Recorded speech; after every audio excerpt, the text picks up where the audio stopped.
Call the March 9th, 2017 meeting of the Fairhope Airport Authority in order. Chair recognizes that we have a quorum, and we'll start by approval of the airport minutes for February 21st, our regular meeting in February. Has everybody got a copy of the minutes? February 21st. 21st, yes. I'll make a motion to approve the minutes as written. All right, do I have a second? Okay, all those in favor of approving the minutes as proposed? Aye. Anybody opposed? Okay, show the minutes passed as written. We don't have a treasurer's report because we're having this meeting a week early, and so the financials are not prepared, so we don't have a treasurer's report. I would like to report that we did get our second large installment from ALDOT on the FAA grant for $800,000, which, you know, they're a little slow in getting the grant sometimes, but we did get our second installment, and we've paid John G. Walton their first, second, and third installments of the draw request. So, anyway, okay. The next thing, these are just for review. They're not voting items. March and April are our times for our annual insurance review. We've gone through a pretty extensive review. We actually got a couple of proposals from different companies. We basically went back with John Robinson. We felt they had the best coverage for the value, and we've got the directors and officers liability policy bound for the same limits we had last year, and we're working with the property and casualty insurance, and we should have that bound first of next week. Then Chip, I would like your insights on the aviation insurance. Maybe we'll look at that. Maybe in April or something. So we did that last year. We did. Down to review it. There are a couple of things that have changed, and I got some other people that made some recommendations, so we'll look at that together, and if we need to make some changes, we will. It's not that expensive, and we just want to make sure we have everything covered. All right. That's good. Okay? Any questions or, okay? I am gonna, this weekend, I'm gonna finish up, and I said this last meeting, and finish up the RFP for to send out to get our landscaping services rebid out. We haven't done it in 4.5 years, and it's just time to do it. We're very satisfied with our present landscape person, but we just need to, you know, as a matter of policy, do it every 5 years. So we'll do that probably this weekend. I may have Josh. I think I've got it pretty good shape. Okay. I will. We've had some other things going on, so we haven't had a chance really to focus on that. But we will do that this weekend.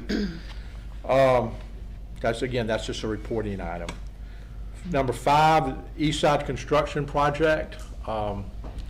Every day I go out, every week when I go out there, it's more impressive. I think that we will be through with that. Cedar Creek will be through probably in May. Very impressive structure, very nice structure, very expensive structure. And then Mid-Bay Air is equally nice, and it's going on very quickly. I think it'll be through by the end of April. So lots of things, good things going on out there. Okay? Did you skip number 5? I skipped number 5. No, that was number 5. That was number 6. I'm sorry. The East Side Construction Project is the big FAA project.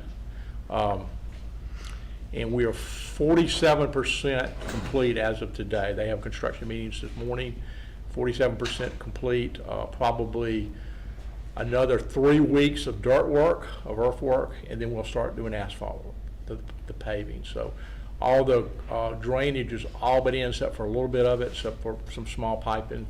The catch basins are in. We had a little bit of issues when it was dusty one of the days. We had some complaints about some dust, but we've got a watering truck out there now, so I think everything's okay. I'm still on the right timeline. It's on the right timeline. It's probably a little bit ahead now. They were working 7 days a week, but as of March they're only working 6 days a week now. I was out there 2 Saturdays ago, and they did 150 trucks in one day. Did you watch all of this? No, I took his word for it, Jack. Pick up golf. I need to get a life, don't I? I was out there 2 Saturdays ago. I still need to wash my truck. Yeah. It's amazing to watch them it's almost just continuous. It's like a bunch of little rats going back and forth. Now I'll discuss the west side of the airport. Really haven't done much. we really haven't done anything in the last really month and a half. Pam, why don't you tell a little bit, we did have a meeting out there with Lee Lawson and with Sherry Lee.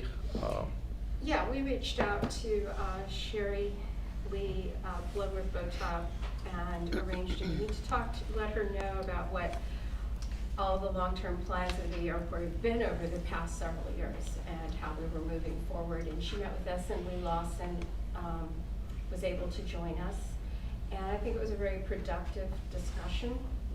And, I think we could work very well with Sherry Lee. And of course, we've always worked with Lee. So we let them know what our master plan had been and some of the things we were looking forward to. Lee told us about some other things on the horizon and kind of the general picture out there. So it was very productive. Pam, can I ask a question about that? Sure. I know that Lee Lawson had just gave you an indication there may be something brewing out there. Can you tell me whether that would be on the east side or west side? Can you say that even? Yes. That's the right answer, Pam, because we were sealed to silence. But, I mean, he did present two opportunities, which we would. Two opportunities. Okay. Yeah, but I mean, there are opportunities, Ask the but we're, question, you got the answer. but we're competing with a lot of folks too for it, so it We are is, competing. yeah. And, it's harder to compete when you got dirt and then vertical structures. But still, two ones that we will be put forward on, both of which could look to be very good for us.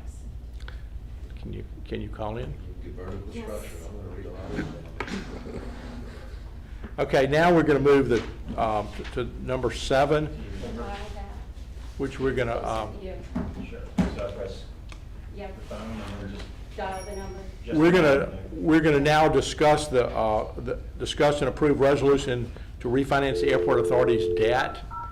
And we're gonna ask Thomas Logino with Logino Public Finance in Birmingham to join us by conference. And Thomas has been working very diligently to try to put this together over the last 2 weeks.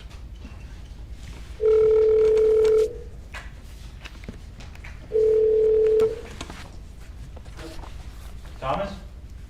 Yeah, Hey, this is Josh. How are you? good, how are you? I'm good. We are in the regular Fairhope Airport Authority meeting, and we've made our way through several agenda items, and we have arrived at the agenda item relating to the refinance of the 2010 bond. And so we have just called you, and we have not even started any discussion about that as of yet. Okay, everybody, how are y'all? We could, Good, Thomas. and you're on TV. I don't, it doesn't really matter. Yeah, you're on something. So, Justin, do you have, you have a quorum and, who all there? Yeah, I'll let everybody introduce themselves. We do have a quorum. In fact, we have all of the current board members here, and I will let them go around and introduce themselves. No, that's fine, I mean, as long as they're there, I mean, we'll do what you want, but that's. No, Go ahead. Okay. We can say hello. We'll start with Chip. My name's Chip Groner. Thomas, I'm Vince Booth. Thomas, I'm Joe McInerney. Thomas, I'm Pam Caudell. Jack Burrell is here. Thomas, good to hear from you. And Ray Hicks. All right, so Thomas, go ahead. Thanks very much. Go ahead, no, thanks. So that is the entire current board, and I have prepared and copied all of the documents for the proposed refinance, so everybody has a copy in case we need to reference that as we move along. Okay, that sounds good. So Joe, I mean, it's your meeting, what do you want me to do? I'm happy to walk the board through the resolution. You want to talk to them a little bit about what's been going on, or tell me what you want? I'll give a high overview of what's been going over the last 2 weeks, and then, but I would like for you to talk through the 3 individual documents that I think I've given to the board. Is that fair, Thomas? Yeah. that's Okay. right. Anyway, over the last 2 weeks, we started, Thomas, since we've engaged Thomas, I think in the middle of February, we've been exchanging documents. I guess there are 3 documents of interest. The interest the option agreement, the resolution, the agreement between the city of Fairhope and the airport authority, and the actual resolution for the airport authority. There have been several drafts. I think the last time I saw it, it was the 9th draft that has been done. We have got, we have, our attorney is Thomas Legino. He represents the airport authority. The bank, Bryant Bank, has an attorney, Hobby Presley, and the city has a bond attorney, but presently we're not sure exactly who that is, but we've been working with Matt McDonald. So, but that may change, but anyway, so anyway, lots of iterations, lots of hard work by a lot of folks. The bank has been very receptive to working. We've asked them for some changes. They've been very receptive. The bad news in all of this is that we're not going to be able to close tomorrow as originally planned, but we think that realistically we can close in March. And the rates have moved against us. We don't. I mean, an indicative rate today would be 2.18% versus a 2.02% rate that we had if we could close tomorrow. So, working hard. Everybody seems to be. Yes. It would be 2.02 if you could close tomorrow. If we could 2.18 if you can close by the end of March. If we close by the end of March, it's 2.18 and 2.02 if we close by. I just want to clarify. And that's a tax-free rate. Now, there's been some talk about going to a taxable rate, and that rate, the indicative rate on that is 3.52, a marginal difference of 1.34%, which translates to almost $100,000 a year in interest. Real money. And why would we want to do that? There's just been some talk about doing it. I mean, there's just been some discussion from some parties that thought that was the better way to go. And what would the money difference be in the 2.02 versus 2.18? I'm sorry, what? What is the money difference of the 2.02 and the 2.18? It's Probably around $12,000. $12,000. Or so. Yeah, A year. a year Correct. in interest. I don't want to put you on the spot, but who wants to go to an interest rate that's 50% more? I don't see them. I don't see any real value in that at all. I understand that. Certain people within the city had suggested that. Okay. Not I. So that's not what this document represents? No, well, I'm going to let Thomas explain, but very generally, this document represents the loan at a tax exempt rate. And there's some flexibility in there because we don't know exactly when we're going to close, but regardless of when we close, this document represents the tax exempt rate that we have been discussing. And the logic is that if you look at the 5-year Treasury, which is kind of what our 7-year rates are built, if you look at the 5-year Treasury over the last 25 years, it's averaged about 5.25%. So, I mean, there is some value in a 2.2% or 2.18% rate. I mean, we're still, I believe, I don't think rates will, I don't know what rates will do, but I mean, they're not going to stay where they are for the next, 7 years. What is the 10-year treasury at 2.2? No, the 10-year Treasury is 2.46 now. 2.46? Yeah, yeah. And it's moved? And it's moved. I last looked at it. Yeah, it moves, it went down in January and then started back up a little bit and, pretty aggressively since then. And just to review this again, currently, without refinancing, we are tied to the LIBOR, and so where does it stand right now? The LIBOR, if we don't refinance, if we're on floating rate, and it's LIBOR plus 140, and that rate is now 2.2% too. So it's almost an equivalent rate as to what we are now. I mean, and that's a floating rate. That could, when the Fed Open Market Committee meets next week, I mean, that could go up. And 240 plus 140 basis points on that is what we have right now, right? Is that all right? yes, yeah, well, plus 140, yeah. No, I think the 30-day LIBOR is 72 basis points, and so it's 140 basis points over that. Okay? The 2.18, Joe, is that a quoted fixed rate through the end of March, or that the That's what we've, equivalent rate? that's what Greg doesn't have that, our banker with Bryant Bank doesn't have that approved, but that's what he wants to wait till tomorrow to actually set that, but he will take the interest rate risk between between now and March. We will be out of the interest rate business when we quote it the last. So it's not gonna go up Not or gonna go up down, that's anymore. gonna be a quoted rate? We're from gonna there. be, the rate is gonna be fixed. The rate is gonna be fixed. We're not gonna be in the interest rate, you know. And that's the way we've done them all. They've all been fixed rates from closing. We don't want to, you know, we want the banks to take the interest rate risk if there is any. And sometimes they go down. I mean, it's not like, you know, it's not like they're definitely gonna go up. I mean, the rates do go down. From Okay. September to now, we're approaching $300,000 over 7 years. No, Out of pocket. It's a lot, it's That's a significant. year's worth of payments. It's significant. It's significant. Okay? Thomas, you're on. Okay, so, with that, ladies and gentlemen, the document, there's a resolution that approves, I guess, 3 things. Really 4 things, one's not that important, in the grand scheme of things, but the resolution will approve the issue of bonds, and we'll talk about some more of the interest rates. It'll approve a funding agreement that is adopted by the city pays your debt service on the bond, and then this option agreement that discusses which is a similar document to the 2010 document regarding the ownership of some of the land around the airport. So let's just, I think, start with the resolution on page 1 and just turn pages. And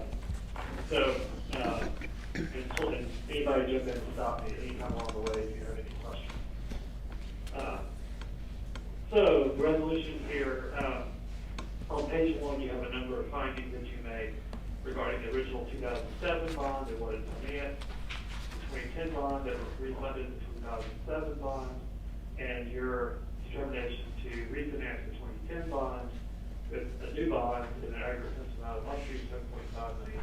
We'll talk about that, why that's there in a minute.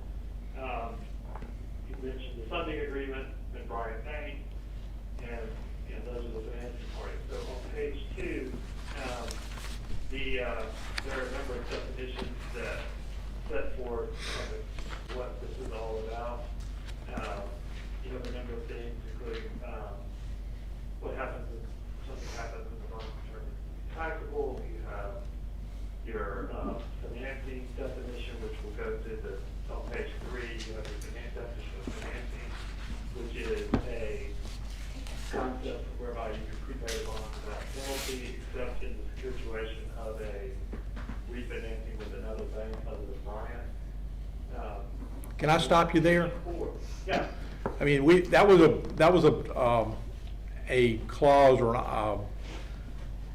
a portion of the thing that we negotiated for a long time on. Our possibilities are, if we get extra money from the FAA over the next 7 years, which we think we will, any of that money can go to the bond without triggering the prepayment prohibition. If we sell any land at the airport, that doesn't trigger the prepayment prohibition.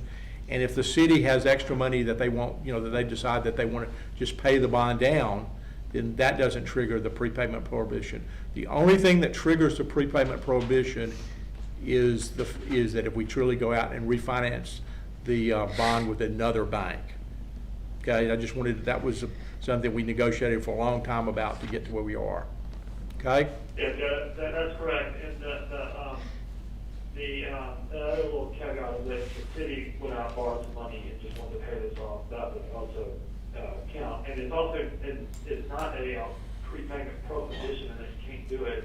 You just have to pay a little bit of a premium, and we'll see that on a few pages. And so on page 4, section 2, this is where you actually authorize the bond. And one thing about this is a little different because of the moving parts on this. What the resolution will do is authorize the officers of the authority to approve the bonds of up to $7.5 million to refinance the previous bond. We have a maturity schedule in which the principal payments are scheduled out on page 5, number D. In E, you set the interest rate to not exceed 2.5%. Now, that is higher than we were talking about, because we're giving ourselves some room, given the moving parts and the desire to avoid, another meeting. Because if we put a fixed rate in here and change, we'd have to get you guys back together.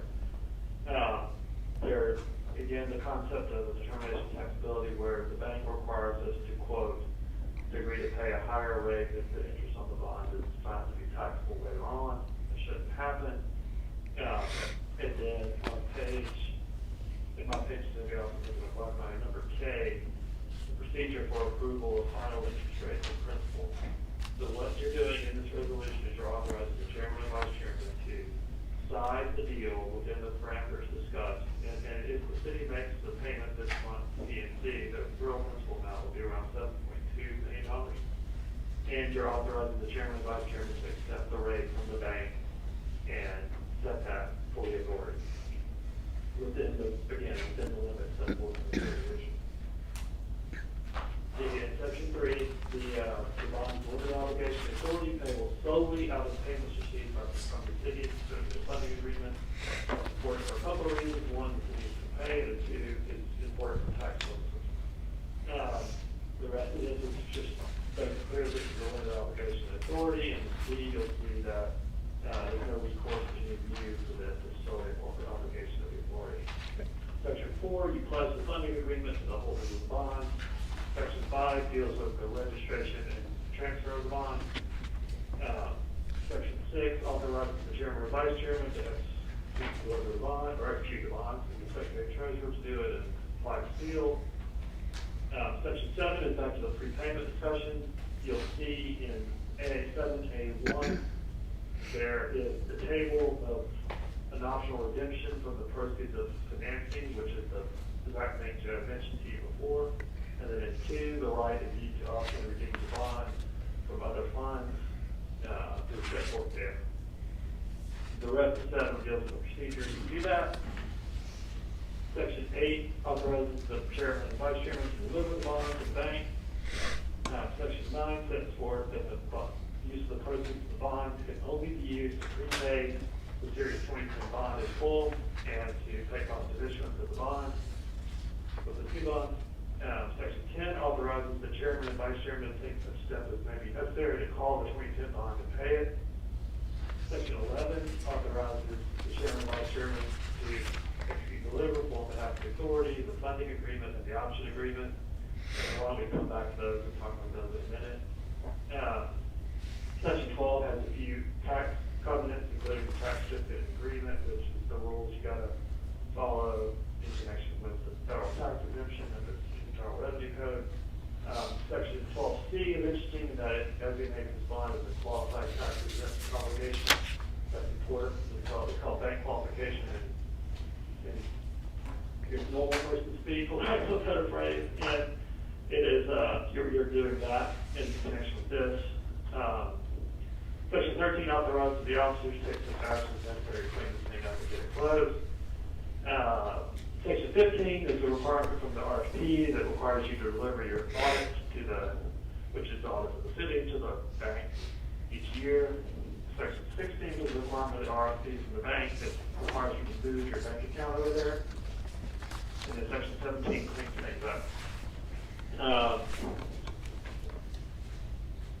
Excuse me, we stop there for a second. Sure. And then I will discuss, I guess, the form of the bond. Does anybody have any questions? No. I kind of ran through that, but. Thomas, there were a couple items that you said you were gonna get back to. All right, when will you do that? Yeah, I think those are just I was gonna come back to the, section 11, you approved this funding agreement and the option agreement. Those are attached, so this is a bit, well, I'm not gonna post it in front of you, but there are exhibits to the resolution. The funding agreement is a legal agreement between the city and the authority, whereby the city agrees to pay the debt service on the bond when due. It's a pretty short document. That's also something you're approving the chairman and vice chairman to enter into on your behalf, on behalf of the authority. And then the option agreement, that is a holdover agreement from 2010 that's been tweaked get, take into account, I guess, development of the airport over the last 7 years, but basically, the city has asked for the right to take land that the authority owns on the west side and on the east side, back from you for $10 so long as the bond is outstanding. Josh can chime in on some of that. We have, spoken with the city wants to take all the land back, possibly, if the city council approves it, and I think that there's some thought that the land that is subject to FAA grant assurances and the training academy can't or shouldn't be taken back. But that document, requires the city to keep the land, use it for what purposes of the due, and so that's the current draft of that now. That is still up in the air with the city as far as we know, so it will probably change, and so the final term of it might change. So the final terms of it, might change from here. Josh, you want to elaborate on that? No, he pretty well covered it. I think we all know that back in 2010, there was the covenant that allowed the city to take the land back for $10 if principal payments weren't made. And the city, through its representatives have requested that we carry that forward. But between 2010 and now, we have sold land to High Grade. We have sold land to Goodman Mills and Kaywood for the stream bank conservation easement. And we are encumbered by FAA grant money as to the 56-acre parcel, which we call parcel number 5. And also the Aviation Academy, which is on parcel number 2. And so for those reasons, the option agreement as it stands right now only includes parcels 1, 3, 4, and 6, which would be encompassed within the agreement in terms of property that the city could potentially take back while the 2017 bond is in effect. Yeah, that's exactly. Provided that we default how? No. We're going to go over it in the option agreement, but let's hold it a little bit.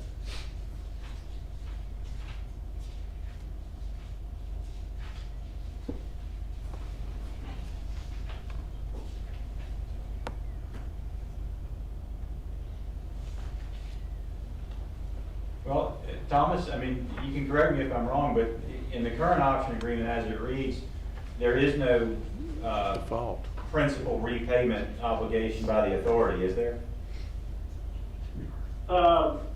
Meaning that if the city took the land back, maybe you would not have to pay down bonds, or? No, meaning that if the authority doesn't pay any amount of principal on the bond, and I'm going by what the 2010 covenant said. But basically, it only requires that the city vote to exercise the option, correct? That's right. Okay.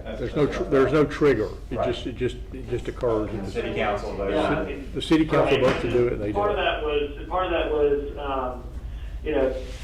as originally proposed, the authority would have some obligation to pay the bonds back, and really for tax purposes, but, the city needs to pay this from generally applicable taxes, so there's no private payments on this. And so as part of that, the thought was that if the city's gonna pay the bill, then they will just have a clean option to be done with it. Now, that may not be how we'll move forward, but that's where it came out. And if that was to occur, would the city also take the debt with it? Would they have to? What would that do to the debt? The city already has the debt. I mean, if the city approves it, the sole source of repayment of this debt is the city's payment under the funding agreement. Okay.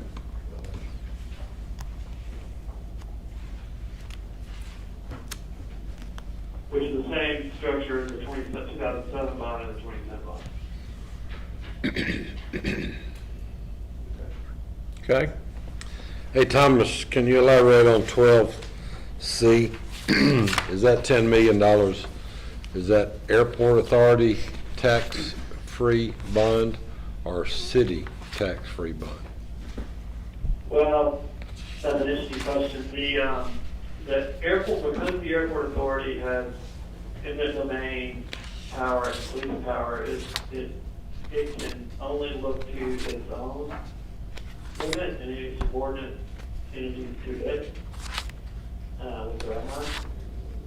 But unfortunately, the city, by using this, the city does encumber the city 2017 bank qualified limit, and which is just according to the tax law. However, I mean, because the city is the real party in interest economically, it seems like a reasonable thing. On a one-time basis for 2017, correct? Yeah, you get the $10 million kicks back every year. Recycles. And does that go off a calendar year or the business year that ends September 30th? Calendar. Calendar year.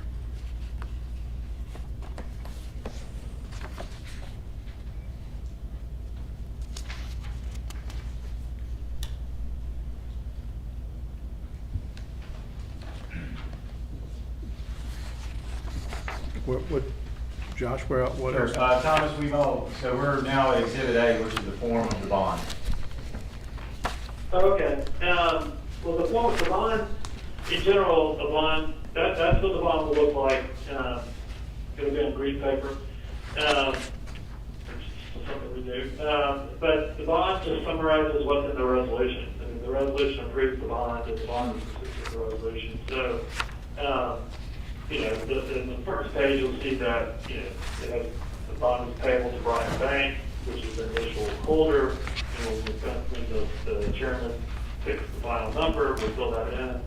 We have the same principal payment schedule you would see over in section 2. On page 2 of the bond, you'll see where the blanks are for the interest rate. And then with repetition of the termination taxability language is in the definition. A few of the other provisions are summarized here. The bottom of 3 and up on top of 4, you'll see the same optional redemption provisions that are in the resolution. So, I mean, really, the bond is just a summary of, I mean, they're symbiotic, they go together. So there isn't anything different in the bond that you haven't seen already in the resolution.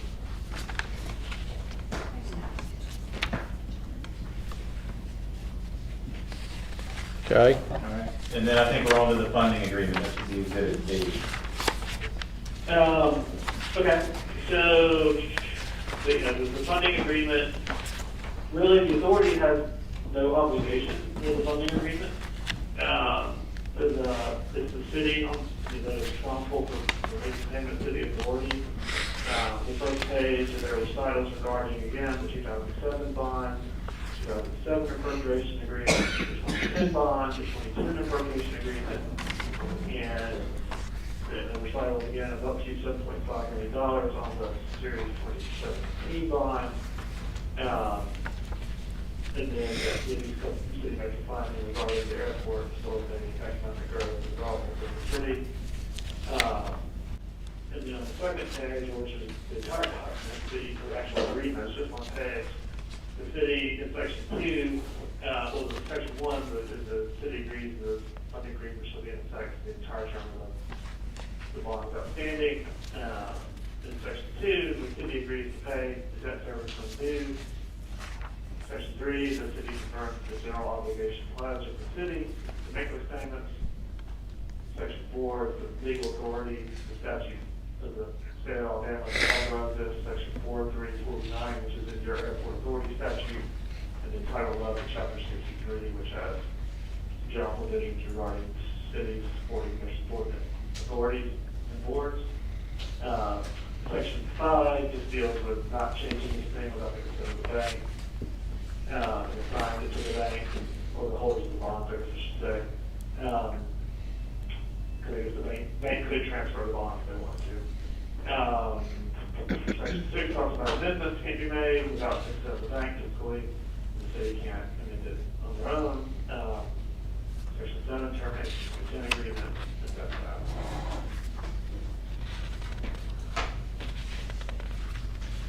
Anybody have any questions on the funding agreement?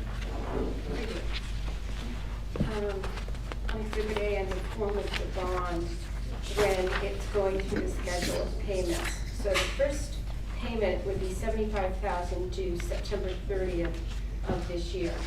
And then followed 6 months later on March 1st of 2018, $100,000. And then 6 months later, September 1st, 2018, $175,000. And after that, it would go to an annual rate.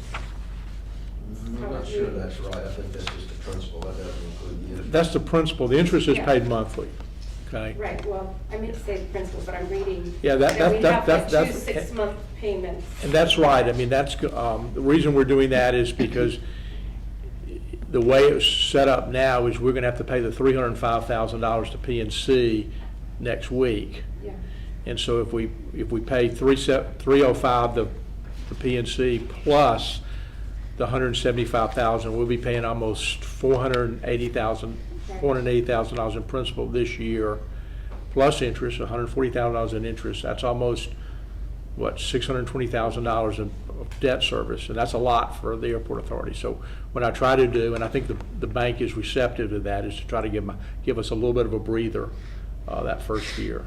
okay. Okay? Just That's wanted to clarify why they were spaced apart like that. Yeah, that's Okay. the thinking.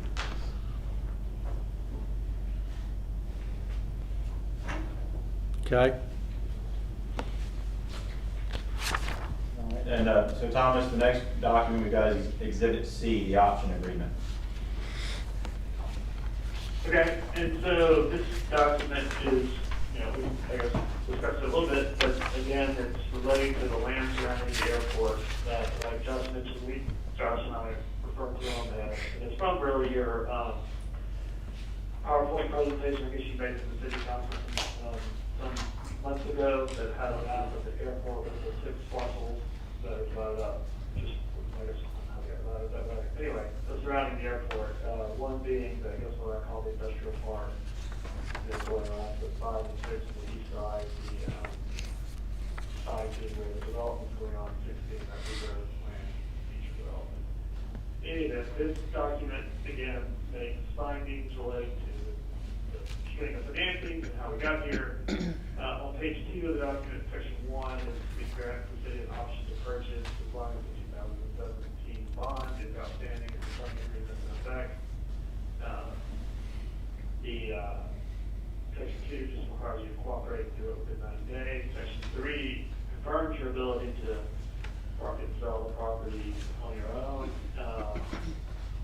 You do, both for tax purposes and here, have to redeem bonds with the proceeds of the sale of land. Section 4 was a good catch by Josh that suggested that we make it clear to the FAA that anything that changes with respect to future grant assurances, which the city would have to be involved in as a sponsor of the airport, take away the right to take the land back, because our understanding of FAA grant assurances is that it's inconsistent. This agreement would be consistent with those, so we do not want to have any, do anything that would upset the FAA in any way, shape, or form. FAA being the Federal Aviation Administration, not the Fairhope Airport Authority. Section 5 is I put in there that you like to have the use of the property as good for governmental uses.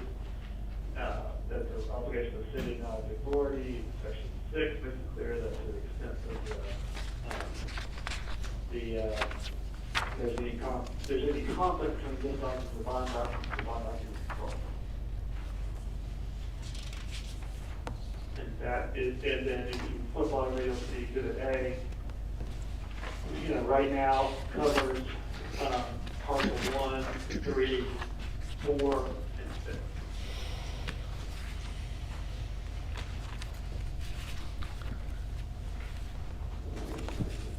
Thomas, thank you. Any questions? A lot of stuff.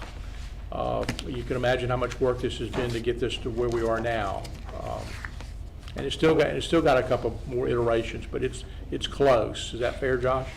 But, yeah, so Thomas, do we need to talk about the investor letter at all, or is that just more of a formality? The investor letter is, because you're not doing any sort of financial disclosure to the bank, the investor letter makes it clear. It's colloquially referred to as a big boy letter. And basically what it does is the bank is certifying you they're a qualified institutional buyer under the securities laws so that you don't have to create an official statement or do this stuff you did in 2007 in connection with that publicly offered deal. Yeah, it's they've done their own financial due diligence on the city and the authority, and they want to make this loan without, you know, that they're big boys and they're stuck in the way. So, Okay. All right. So Thomas, within the limitations and the parameters, particularly relative to the interest rate and the principal amount, if the Airport Authority Board approves this resolution with the exhibits, then is it fair to say that the Airport Authority Board would have done what it needs to do to move this proposed refinance forward? Yes, I mean, we'll have a lot of work to do, but the resolution gives the optional authority the ability to oversee the completion and closing of this deal. So- Unless somebody wants to change, I mean, don't change the amortization schedule or some of that sort of stuff, but I mean, within those parameters, yes. Okay, well, then I would like a motion that we, and Josh, help us word that motion. Well, I was going to say that Thomas, would you like to give us just the form of the motion that we need to have so that technically we have done this in a correct manner? Oh, I mean, this is not any different than the other resolution, it just does a lot more than maybe some others do. So, I mean, somebody needs to move the resolution and present it in writing, without any changes. That's what you want to vote for or not. Thomas, you consider the option agreement and everything in here all part of the one resolution? Yes, yes, the option agreement is approved in substantially the form, the resolution approves both the funding agreement and option agreement in substantially the form presented, but you do delegate to your chairman and vice chairman the ability to approve revisions to it in the future. And I mean, obviously there's some level of, the standard is substantially the form presented to the meeting. So if there are any parameters you wish to put on that, that would need to be part of the motion. But yes, I mean, so that if there is some change that we need to make, there is some room to do that without reconvening the board. So your motion should say, I'll make a motion for the resolution authorizing the issuance of the one airport, read that, and authorize chairman and vice chairman to execute necessary documents as presented, as written. Mr. Burrell, will you make that motion? Okay. I will. Okay.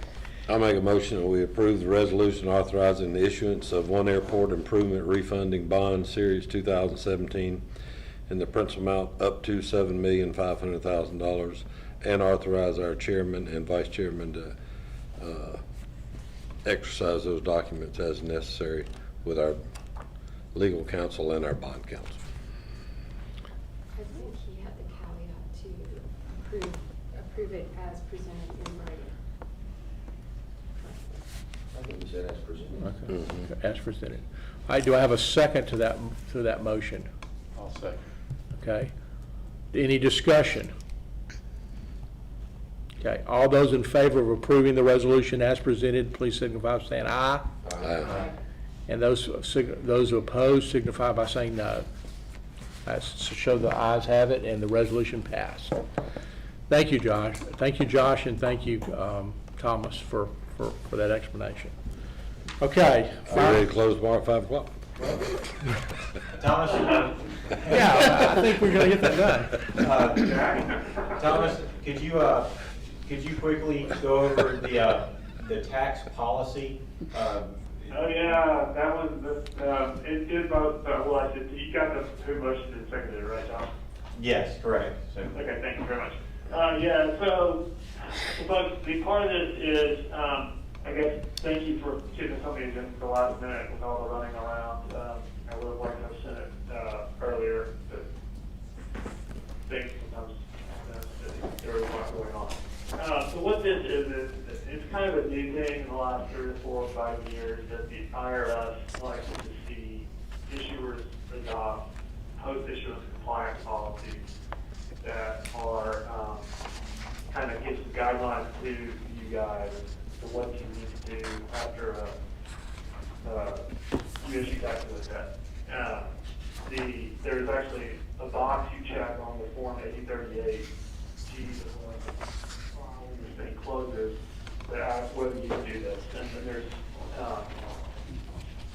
so what that document is kind of a summary. It's not a permanent document that you can amend it as you see fit, but it is something that will enable us to tell the IRS that you have this.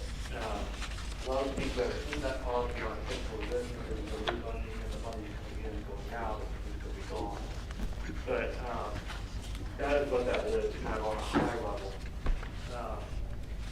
It is not a requirement, and we can certainly fine not checking the box, but I think the general thought process is best practice is to have it.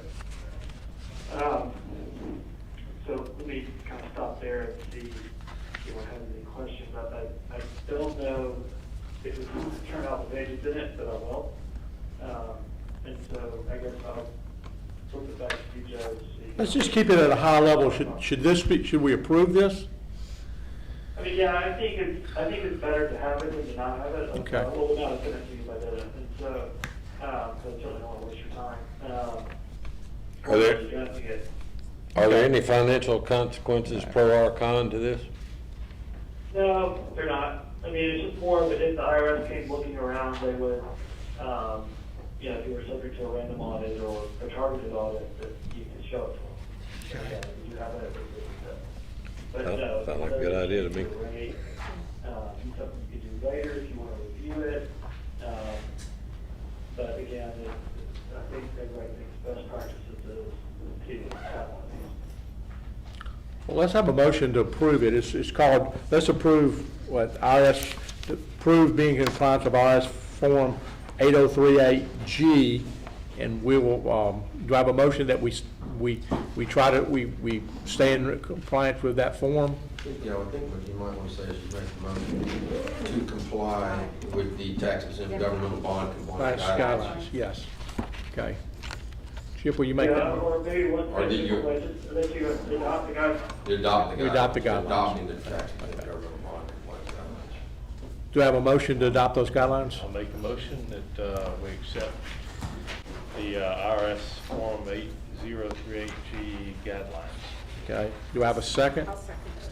All right, all those in favor of accepting the guidelines or as the authority, signify by saying aye. Aye. All those opposed? Okay, the ayes have it. And, so anyway, final piece of business. Thank you very much. Thank you, Tom. Thank you, Thomas. Thank you very much. Yeah, you're welcome to that. You guys need anything else from me or? I think we're fine. Do you, Josh? No, I think we'll be in touch moving forward, but I appreciate your help this afternoon and the help you've given us for the last 3 weeks. Yeah. And thank you for your. I'm happy to do it. But normally, well, I'm not going to comment. Okay, thanks guys. Have a good one. Thank you. Bye. Final piece of business, or not final piece of business, but an important piece of business is we need to recommend Vince Booth and Pam Cordell, renominate them for a board seat on the airport authority. Both of their, just a background, they're our board members for 6 years. Both Vince's and Pam's come up for reapproval, reappointment in March. I would like for the board to go on record saying that we would like to reappoint them to be board members. They've done an exceptional job for us. I agree. Okay. Do I have a motion? I make a motion that we approve to renew the terms on the airport authority for Pam Caudill and Vince Booth. Do I have a second? Second. Okay. All those in favor, signify by saying aye. Aye. Okay. And any opposed? Okay. All right. Other business? Yes, Mr. Chairman, I have 2 small items of other business.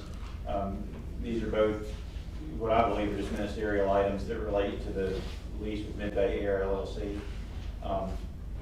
One of the lender for Mid-Bay Air LLC has requested confirmation that the lender, which is Trustmark National Bank, is the quote approved lender. And in the lease, it tells us that if a tenant, it doesn't matter if it's Mid-Bay Air or Cedar Creek or whomever, seeks financing that relates to the construction of their hangar, that that bank then needs to gain the approval of the airport authority so that it is a quote-unquote approved lender. And all they are requiring is a letter, and I didn't make copies, but I've drafted a very simple letter. It is subject to board approval, so I'm just asking the board for approval to convey to Trustmark National Bank that they are approved under the terms of the lease with Mid-Bay. Okay. Do you have a motion? I move. Okay, so the motion is, Abstain from this vote. okay, I'll, of course, abstain as well. okay, so we have a motion to approve the bank, Trustmark being a lender of choice on the Mid-Bay Air hangar. So all those in favor of the? Need a second. And we need a second. I second. Run out of folks. All those in favor of the motion, please signify by saying aye. Aye. Those opposed, show the motion passed with two recuses. Two abstentions. Okay, second thing. And one more small item of business. The attorney for Mid-Bay Air, James Dickens, in doing his due diligence, found that there was an old lease with a group called Bass Aviation. And that was in the probate records, but there was nothing ever recorded in the probate records to signify that that lease either ran its course or was terminated. But of course, to our knowledge, Bass Aviation no longer has any interest in any of the airport property. And so what he has requested, and what I previously circulated to Joe, is a very short affidavit for the board chairman to sign, basically confirming that the old Bass Aviation Group no longer has any interest in the airport authority land pursuant to whatever previous lease existed with Bass Aviation. I saw Vince grin. Do you know who these people are? I do not. Okay. Never heard of it. I do. You do? And then I didn't make Does copies. that relate only to Yeah. Mid-Bay's land, or it doesn't do It Cedar doesn't. Creek or Continental, or? We could not determine that it related to any specific parcel. In other words, whether it was on Mid-Bay or Cedar Creek or some other part of Or the whole airport. So Uh, this will confirm but that this Bass will- has no this- interest in any part of the airport. Correct. This will confirm that Bass Not just Aviation. Mid-Bay, it was just found by The Mid-Bay's entire- attorney. Correct. So, okay, good. Correct. Just that Bass Aviation no longer has any type of leasehold interest in any part of the airport. So can I sign this, or do we need a motion? I would like a motion to approve I'll make- you as a signer of that affidavit. Okay. I will make the motion to approve the chairman, Joe McInerney, as the signer of this affidavit that Bass Aviation has no interest or leasehold interest in any portion of the airport land. And this was in 1979, so I'll second it. I'll second it. I, They had an aircraft refurbishment business, and they were in the hangar that is now where Continental is, the North Big hangar. I've never heard of They've it. been gone a long time. Call the question? yeah, all those in favor of the rest? I'm abstaining. Do we have a second? So, Aye. oh, Aye. And all those in favor, signify by saying aye. Aye. All those opposed? Okay. All right, the resolution passes. So that's it as far as airport authority business. I got one thing. One more thing. For the pressure washing on the runway striping, I'd like Yes. to go ahead and move forward with this. It's, due to a DOT inspection, they felt like the striping was inadequate, so we've opted to pressure wash it versus repaint, save a lot of money. I've gotten 3 quotes, one for $9,290, one for $9,175, and one for $4,895. So I was a little concerned about the low one, just because we had one that was way higher. So I just wrote the guy and said, have you talked to Kyle? And, you sure you're aware of what you have, what you're in for? And he said, he wrote me back, and so I find this kind of interesting, and it kind of changed my mind. He said, I met with Kyle a few weeks ago and seen the job. We have a piece of equipment that allows us to clean areas like this fairly quick.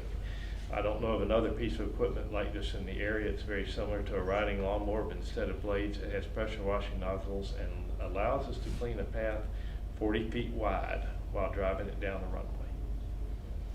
Now, the only caveat is, he wants to do a sample area first, because Kyle did mention the reflective coating on the paint, so he wants to make sure that his machine will not damage the reflecting coating on the paint. So I think we ought to go with him on the condition that, you know, on the caveat that the reflective coating is not Sounds good. compromised in any way. And he was okay with providing proof of insurance. Yep, they've all, 100,000, 200,000, no, 1 million and 2 million. I'm not sure which liability, but he'll provide us. That was one of the things I wanted to see the insurance document before. Will you get him to name us as an additional insured as the airport authority? Okay. Should be Okay, Austin. thank you, Jack. I'll ask. You need And to then, go. who will be In responsible a few for minutes. compliance when they're working on the runway with What, notifying FAA? what we're gonna do is, we're gonna file a NOTAM about a week in advance, so operators will have a pretty good idea when the airport's gonna be closed. And then we thought about doing it, starting about 7 at night, and then, you know, let them run till as late as it takes, maybe midnight. We'll close it several nights. He's thinking he can do it 2 or 3. And then what we are gonna do is Kyle is gonna have someone there, even though it's gonna be NOTAM closed, monitoring the unit count. So if someone inadvertently doesn't do their job and not check the NOTAMs, he'll be able to advise them that they're on. What you talking about? Some pilot didn't read the notations. Yeah. Can we, although, we have a motion to accept the bid that, what's the name of the company? Gulf Coast Pressure Washing. Okay. I'll make a motion to accept the bid at Gulf Coast Pressure Washer. And do we have a second? I'll second. Okay. All those in favor, signify by saying aye. Aye. And those opposed? Okay, the ayes have it. Thank y'all very much. How are you? Jack's got to go, but we do have we do have some input for public participation. Does anybody wants to participate from the public? That's good. Okay. Seeing no public participation, I motion that the meeting be adjourned. Anybody, all those in favor of adjourning the meeting? Aye. All those opposed? Nay. Good.